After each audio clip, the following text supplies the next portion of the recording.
आप सभी साथियों का और विद्यार्थियों का टीचर्स क्लासवे के यूट्यूब प्लेटफॉर्म पर एक बार फिर स्वागत है। और आज मैं आप लोगों के बीच और आप लोगों के लिए मध्यकालीन कला शैली, जिसे लघु चित्रण शैली या जैन शैली और पाल शैली कहते हैं, उसके कुछ महत्वपूर्ण प्रश्नों का श्रृंखला लेकर आप लोगों के बीच मैं उपस्थित हो रहा हूँ। यह वीडियो काफ़ी महत्वपूर्ण है आपकी परीक्षा की दृष्टि से, और अपने प्रिपरेशन को मजबूत करने के लिए भी इस वीडियो को देखना बहुत ही ज़रूरी है। तो चलिए हम शुरुआत करते हैं। चूँकि टीजीटी पीजीटी का जो एग्ज़ाम है वह अप्रैल में ही होना है, तो हमारा प्रयास है कि उसके पूर्व ही टीजीटी आर्ट को का जो सिलेबस है उसको पूरी तरह से कंप्लीट करा लिया जाए। ठीक है, तो इसी को ध्यान में रखते हुए हम आज लघु चित्रण शैली, जिसमें जैन शैली और पाल शैली के महत्वपूर्ण प्रश्नों पर चर्चा करेंगे। तो चलिए शुरुआत करते हैं। आज का टॉपिक है लघु चित्रण शैली, और आज का पहला महत्वपूर्ण प्रश्न है परंपरागत लघु चित्रण परंपरागत लघु चित्र शैलियों का विषय नहीं है। तो इसका उत्तर होगा अमूर्त। अमूर्त परंपरागत लघु चित्र शैलियों का विषय नहीं है। नेक्स्ट, मध्यकाल में कपड़ा बनाने में सर्वाधिक प्रयुक्त होने वाले मध्यकाल में कपड़ा बनाने में सर्वाधिक प्रयुक्त होने वाले कपड़े का नाम बताओ। तो मध्यकाल में सर्वाधिक जो कपड़ा बनता था वह किस कपड़े से बनता था? वह ऊन से बनता था। किससे बनता था? ऊन से। ऊन आसानी से भेड़ और बकरी से प्राप्त कर लिए जाते थे, जिसके कारण मध्यकाल में कपड़ा बनाने में सर्वाधिक प्रयुक्त होने वाला कपड़ा ऊन है। नेक्स्ट, पुस्तक Jain Jain miniature of western India के लेखक का नाम बताइए। तो Jain miniature from western India के लेखक का नाम है डॉक्टर मोतीचंद। डॉक्टर मोतीचंद ने Jain miniature from western India का रचना किया था। नेक्स्ट, पूर्व मध्यकालीन प्राकृत कला के पूर्व मध्यकालीन प्राकृत कला के चित्रों में भावों का पूर्व मध्यकालीन प्राकृत कला के चित्रों में भावों का पूर्ण अभाव है। इसका उत्तर स होगा कि चित्रों में भावों का पूर्ण अभाव है। पूर्व मध्यकालीन प्राकृत कला के चित्रों में भावों का पूर्ण अभाव है। नेक्स्ट, पाल शैली के 3 प्रमुख केंद्र कौन से थे? तो पाल शैली को पूर्वी शैली कहा जाता है। तो पूरब के जो राज्य हैं, और पूरब में एक देश है नेपाल। तो पाल शैली के 3 प्रमुख कला केंद्र कौन से थे? बंगाल, बिहार और नेपाल। बंगाल, बिहार और नेपाल, यही पाल शैली के 3 प्रमुख केंद्र थे। नेक्स्ट, अगर प्रश्न पूछा जाए कि पाल वंश का संस्थापक कौन था, तो पाल वंश का संस्थापक लिख लीजिए कि पाल वंश का संस्थापक जो था वह गोपाल था। कौन था? गोपाल। पाल वंश का संस्थापक कौन था? गोपाल था। लेकिन गोपाल का पुत्र जो धर्मपाल था वह कला के विषय में, कला के चीज़ों को लेकर बहुत ही गंभीर था। एक प्रकार से कहें तो धर्मपाल कला प्रेमी शासक था। धर्मपाल कला प्रेमी शासक था। चलिए नेक्स्ट, प्राचीन विक्रमशिला विश्वविद्यालय किस नगर में स्थित है? तो प्राचीन विक्रमशिला विश्वविद्यालय किस नगर में स्थित था? तो इसका उत्तर होगा भागलपुर।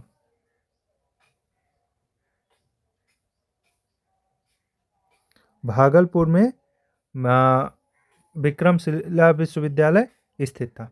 नेक्स्ट, पाल शैली के अंतर्गत चित्रित होने वाला ग्रंथ कौन सा है? पाल शैली के अंतर्गत चित्रित होने वाला ग्रंथ कौन सा है?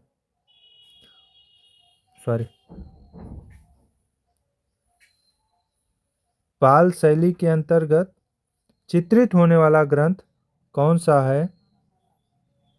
तो इसका उत्तर होगा अष्टसहस्त्रिका प्रज्ञा पारमिता। यह प्रश्न 2021 के टीजीटी में पूछा गया था। पाल शैली के अंतर्गत चित्रित होने वाला ग्रंथ कौन सा है? अष्टसहस्त्रिका प्रज्ञा पारमिता। भारत में लघु चित्रों के जनक के रूप में किसे माना जाता है? तो लघु चित्रों के जनक के रूप में पाल को माना जाता है। पाल शासक को भारत में लघु चित्रों के जनक के रूप में माना जाता है। पाल शासक के जो चित्र होते थे वह 22.25 इंच, जो सबसे लंबा चित्र होता था उसका आकार 22.25 इंच लंबा था, और जो छोटा चित्र होता था वह 2.25 इंच का होता था। तो एक प्रकार से हम कहें तो 22.25 गुणते 2.25 इंच के चित्र पाल शैली के चित्रों की विशेषता थी। नेक्स्ट, ताड़पत्रीय चित्रित ग्रंथों में पृष्ठ संख्या किस हाथ पर लिखी जाती थी? तो ताड़पत्री चित्रित ग्रंथों में पृष्ठ संख्या किस हाथ पर या किस तरफ लिखी जाती थी? तो इसका उत्तर होगा सीधे हाथ पर। नेक्स्ट, पाल शैली के चित्र किस धरातल पर बने? तो पाल शैली के जो चित्र हैं वह ताड़पत्र पर बने। पाल शैली के चित्र किस धरातल पर बने? तो पाल शैली के चित्र ताड़पत्र पर बने। नेक्स्ट, पाल शैली का जन्म किस शताब्दी में हुआ? पाल शैली का जन्म किस शताब्दी में हुआ? तो पाल शैली का जो जन्म था वह 9वीं शताब्दी में हुआ था। 9वीं से 12वीं शताब्दी का जो समय था चित्रकला की दृष्टि से वह पाल शैली का था। 9वीं से 12वीं शताब्दी के बीच पाल शैली के चित्रों का एक प्रकार से कहें स्वर्णिम काल था। लघु चित्रों का स्वर्णिम काल था 9वीं से 12वीं शताब्दी। नेक्स्ट, पाल शैली के चित्र किस धर्म व दर्शन से संबंधित हैं? तो पाल शैली के चित्र, चूंकि जो पाल शासक थे वह बौद्ध मतानुयायी थे, बौद्ध धर्म को मानने वाले थे, तो पाल शैली के जो चित्र हैं वह किस धर्म से संबंधित है? वह बौद्ध धर्म से संबंधित थे।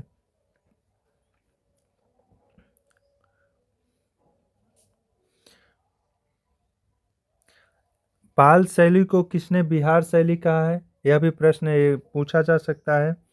तो लिख लीजिए हेलन रूबिसो। हेलन रूबिसो। हेलन रूबिसो ने पाल शैली को बिहार शैली कहा था, क्योंकि यह पूर्वी क्षेत्र में पाल शैली है का विकास हुआ था, जिसमें बिहार, बंगाल और नेपाल प्रमुख केंद्र थे। हाँ, और इसे नाग शैली किसने कहा था? तो तारानाथ ने इसे नाग शैली कहा था। ये भी नोट कर लीजिएगा। नेक्स्ट, धीमान और वित्तपाल नामक चित्रकारों को पाल शैली के संस्थापक रूप में किसने उल्लेखित किया है? धीमान और वित्तपाल नामक चित्रकारों को पाल शैली के संस्थापक रूप में किसने उल्लेखित किया है? तो इसका उत्तर होगा लामा तारानाथ ने। लामा तारानाथ ने। नेक्स्ट, निम्न में से कौन भारतीय लघु चित्रकला में प्रयुक्त नहीं है? निम्न में से कौन भारतीय लघु चित्रकला में प्रयुक्त नहीं है? तो लाइम प्लास्टर जो होता है यह लघु चित्रकला में प्रयुक्त नहीं, इसका लघु चित्रकला में कोई प्रयोग नहीं है। नेक्स्ट, पोथी चित्रण का प्रारंभ किस शैली से हुआ? तो पाल शैली से हुआ। पोथी चित्रण का प्रारंभ किस शैली से हुआ? पाल शैली से हुआ। पाल शैली ने ही सर्वप्रथम ताड़पत्र पर लघु चित्र पाल राजाओं ने ही सर्वप्रथम ताड़पत्र पर लघु चित्र बनवाना प्रारंभ किया था। तो पोथी चित्रण का प्रारंभ पाल शैली से हुआ। नेक्स्ट, भारत के किस भाग में लघु चित्रण विकसित हुआ? तो भारत के किस भाग में लघु चित्रण विकसित हुआ? पूर्वी भारत में। हालांकि आयोग ने पश्चिमी भारत माना था, जो कि गलत है, क्योंकि पाल शैली का विकास कहाँ पर हुआ था? बिहार में, बंगाल में और नेपाल में, और ये तीनों क्षेत्र भारत के पूरब में स्थित है। तो पूर्वी भारत का जो क्षेत्र है वह लघु चित्रण का विकास पूर्वी भारत में हुआ था। यही आपका उत्तर सही होगा। नेक्स्ट, बौद्ध ग्रंथ विनय पिटका किस भाषा में लिखा गया है? तो बौद्ध ग्रंथ, जितने भी बौद्ध ग्रंथ हैं उनमें से अधिकांश बौद्ध ग्रंथ पाली भाषा में लिखे गए हैं। तो विनय पिटका भी पाली भाषा में ही लिखा गया है। नेक्स्ट, पाल पोथी चित्रों का विषय है। हमने अभी बताया कि पाल शासक जो थे वह बौद्ध मतानुयायी थे, बौद्ध धर्म को मानने वाले और बौद्ध धर्म को संरक्षण प्रदान करने वाले शासक थे। तो पाल पोथी चित्रों का विषय क्या होगा? बुद्ध का जीवन चरित्र। बुद्ध का जीवन चरित्र। नेक्स्ट, बुद्ध की मानवीय रूप में प्रतिमाएं या चित्र प्राप्त होती हैं। तो बुद्ध की मानवीय रूप में प्रतिमाएं या चित्र प्राप्त होती हैं किस संप्रदाय से? तो महायान संप्रदाय से। महायान संप्रदाय बुद्ध को भगवान के रूप में मानता है। तो भगवान का चित्र और प्रतिमाएं जो बनाने, एक प्रकार से कहें मानवीय रूप में जो प्रतिमाएं और चित्र जो प्राप्त हुए हैं वह महायान संप्रदाय से ही संबंधित हैं। हीनयान मूर्ति पूजा के विरोधी थे और महायान संप्रदाय मूर्ति पूजा के समर्थक थे। ठीक है, कनिष्क के शासनकाल के दौरान ही महायान और हीनयान बौद्ध धर्म का एक प्रकार से कहें विभाजन हुआ था महायान और हीनयान संप्रदाय में। ठीक है। नेक्स्ट, लघु चित्रकला भारत के किस हिस्से में विकसित हुई थी? तो लघु चित्रकला भारत के पूर्वी हिस्से में विकसित हुई थी। प्रश्न रिपीट हो गया है। लघु चित्रकला भारत के किस हिस्से में विकसित हुई थी? तो इसका उत्तर होगा पूर्वी। नेक्स्ट, अपभ्रंश शैली के चित्र इनमें से किन पोथियों में प्राप्त होती हैं? तो अपभ्रंश शैली के चित्र इनमें से किन पोथियों में प्राप्त होती है? तो इसका उत्तर होगा गीत गोविंद। गीत गोविंद से प्राप्त होती है। नेक्स्ट, जैन शैली को अपभ्रंश शैली नाम किसके द्वारा दिया गया? तो जैन शैली को अपभ्रंश शैली नाम किसके द्वारा दिया गया? राय कृष्ण दास के द्वारा। राय कृष्ण दास ने जैन शैली को अपभ्रंश शैली कहा है। नेक्स्ट, सचित्र पोथी चित्रों का निर्माण किस शैली में हुआ? तो सचित्र पोथी चित्रों का निर्माण जो है वह अपभ्रंश शैली में हुआ। किस शैली में हुआ? अपभ्रंश शैली में हुआ। नेक्स्ट,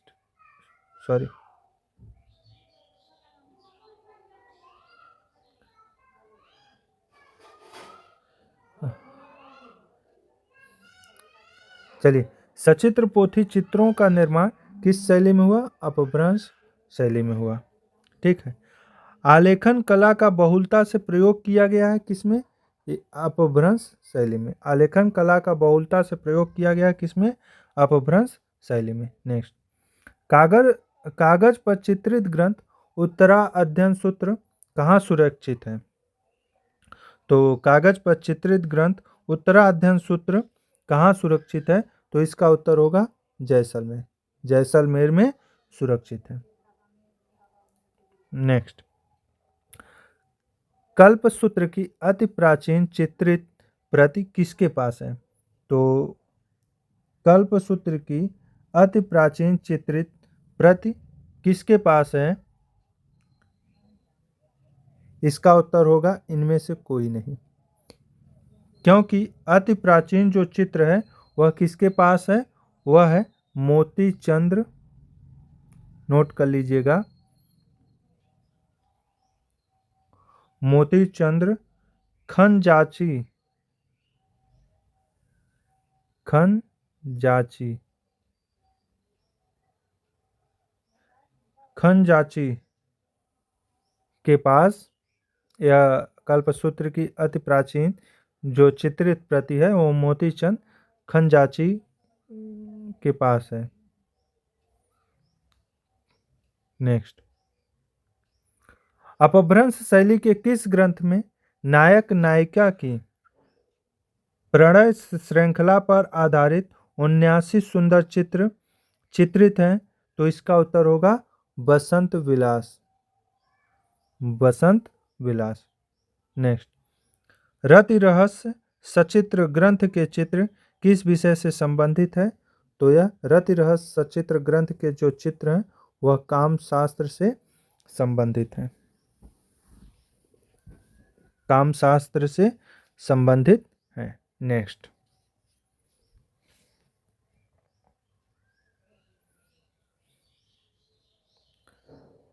जैन मुनियों का सर्वप्रिय ग्रंथ कल्पसूत्र, जैन मुनियों का सर्वप्रिय ग्रंथ कल्पसूत्र किस धरातल पर चित्रित है?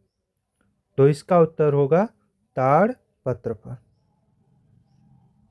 ताड़पत्र पर। नेक्स्ट, पूर्व मध्यकालीन चित्रों को अपभ्रंश शैली नाम किसने दिया था? तो पूर्व मध्यकालीन चित्रों को अपभ्रंश शैली नाम किसने दिया था?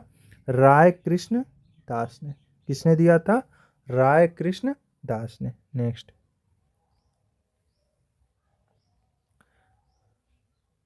देवासनोपाडो कल्पसूत्र, देवासनोपाडो कल्पसूत्र हस्तलिपि का चित्रण इनमें से किस कला स्वरूप से प्रभावित था? तो इनमें से किस कला स्वरूप से प्रभावित था? उत्तर होगा फारसी कला। नेक्स्ट, कागज पर चित्रित पहले जैन ग्रंथ का नाम क्या है? कागज पर चित्रित पहले जैन ग्रंथ का नाम क्या है? कल्पसूत्र। क्या नाम है? कल्पसूत्र। कल्पसूत्र की रचना किसने की थी? भद्रबाहु। इसको नोट कर लीजिएगा कि कल्पसूत्र की रचना किसने की थी? भद्रबाहु ने। नेक्स्ट, अपभ्रंश शैली का विकास जैन धर्म के किस संप्रदाय द्वारा किया गया? तो अपभ्रंश शैली का विकास जैन धर्म के किस संप्रदाय द्वारा किया गया? तो इसका उत्तर होगा श्वेतांबर। किसके द्वारा किया गया? श्वेतांबर के द्वारा। जैन धर्म अगर आपसे अब प्रश्न पूछ ले कि जैन धर्म श्वेतांबर और दिगंबर में कब विभाजित हुआ था? तो यह चंद्रगुप्त मौर्य के शासनकाल के दौरान जैन धर्म श्वेतांबर और दिगंबर संप्रदाय में विभाजित हुआ था। ठीक है। नेक्स्ट, जैन चित्रकला को कहा जाता है, जैन चित्रकला को कहा जाता है पोथी चित्र। नेक्स्ट, ताड़पत्र पर अंकित अंगसूत्र, ताड़पत्र पर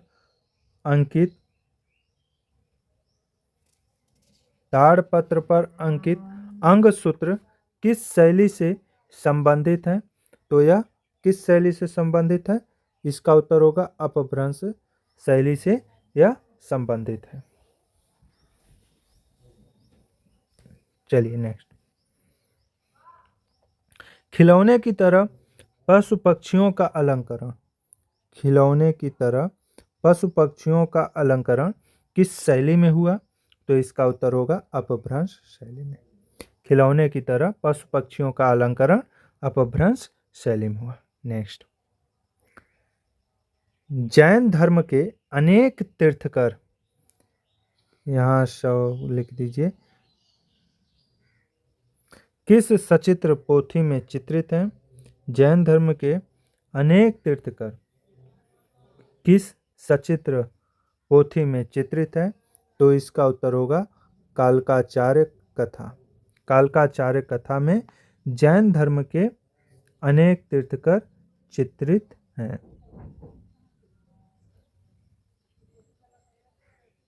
नेक्स्ट, परली आंख किस शैली के चित्रों की विशेषता है? तो परली आंख अपभ्रंश शैली के चित्रों की विशेषता है। परली आंख अपभ्रंश शैली के चित्रों की विशेषता है। नेक्स्ट,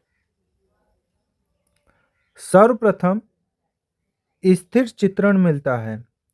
सर्वप्रथम स्थिर चित्रण किसमें मिलता है? जैन शैली में। जैन चित्र सर्वप्रथम स्थिर चित्रण मिलता है जैन चित्र में। नेक्स्ट, जैन चित्रकला भारत के किस क्षेत्र की है? तो जैन चित्रकला भारत के किस क्षेत्र की है? तो यह पश्चिम क्षेत्र की है। पाल शैली जो था वह पूर्वी शैली था और जैन शैली जो था वह पश्चिमी शैली था। इन दोनों पॉइंट्स को याद रखिएगा। नेक्स्ट, कल्पसूत्र की सबसे उत्तम प्रति कहाँ की है? तो यह बहुत ही आसान प्रश्न है, जौनपुर। कल्पसूत्र की सबसे उत्तम प्रति कहाँ की है? जौनपुर की है। और यह वर्तमान में कहाँ पर, वर्तमान समय में यह कहाँ पर सुरक्षित है? तो यह वर्तमान समय में बड़ौदा में सुरक्षित है। बड़ौदा के संग्रहालय में सुरक्षित है। नेक्स्ट, किस भारतीय चित्र शैली में मनुष्य के चेहरे का 3/4 भाग चित्रित किया गया है? मनुष्य के चेहरे का 3/4 भाग चित्रित किया गया है। इसका उत्तर होगा जैन शैली। नेक्स्ट, जैन शैली को पश्चिम भारतीय शैली किस विद्वान ने कहा है? तो जैन शैली को पश्चिम भारतीय शैली किस विद्वान ने कहा है? आनंद कुमार स्वामी ने कहा है। आनंद कुमार स्वामी ने कहा है। नेक्स्ट, भारत के नवीनतम गुफा मंदिरों को किसको समर्पित किया गया था? तो भारत के नवीनतम गुफा मंदिरों को जैनों को समर्पित किया गया था। तो यह कुछ महत्वपूर्ण प्रश्न थे जो आपके लिए महत्वपूर्ण थे।